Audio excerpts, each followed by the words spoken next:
Darling Prabhas తాజాగా కల్కి 2898 AD మూవీతో బ్లాక్ బస్టర్ హిట్ అందుకున్నారు.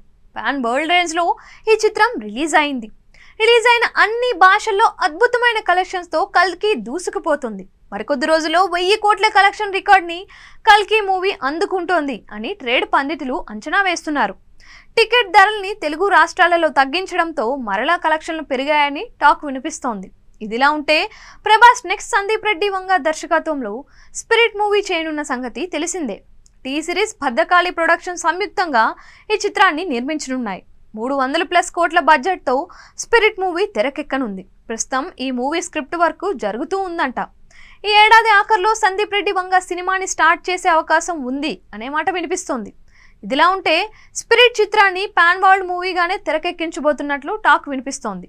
అందుకోసమే మూవీలో ప్రభాస్కి ప్రతినాయకుడుగా హాలీవుడ్లో రాణిస్తున్న సౌత్ కొరియన్ యాక్టర్ని ఎంపిక చేయబోతున్నట్లు తెలుస్తోంది.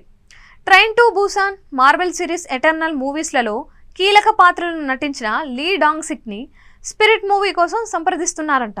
మూవీ కాన్సెప్ట్ ఇంటర్నేషనల్ లెవెల్లో ఉండబోతుంది అంటున్నారు. అందుకోసమే హాలీవుడ్ యాక్టర్ని ట్రై చేస్తున్నట్లు తెలుస్తోంది. హాలీవుడ్లో లీ డాంగ్ సిక్కి నటుడిగా మంచి పేరుంది. ఒకవేళ ఆయన ఒప్పుకుంటే మూవీ రేంజు అమాంతం పెరిగిపోతుంది. ఇదిలా ఉంటే మూవీలో ప్రభాస్ 2 భిన్నమైన లుక్స్లో కనిపిస్తాడు అనే మాట వినిపిస్తోంది. ఒక లుక్ ఫుల్ మాస్ అండ్ రగ్డ్గా ఉంటుందంట. ఈ లుక్ ప్రేక్షకుల్ని సర్ప్రైజ్ చేస్తుందంట. మరో లుక్లో సూపర్ స్టైలిష్ అవతార్లో కనిపిస్తాడంట ప్రభాస్. హాలీవుడ్ హీరో రేంజ్లో ఈ క్యారెక్టర్ లుక్ ఉంటుంది అనే మాట వినిపిస్తోంది.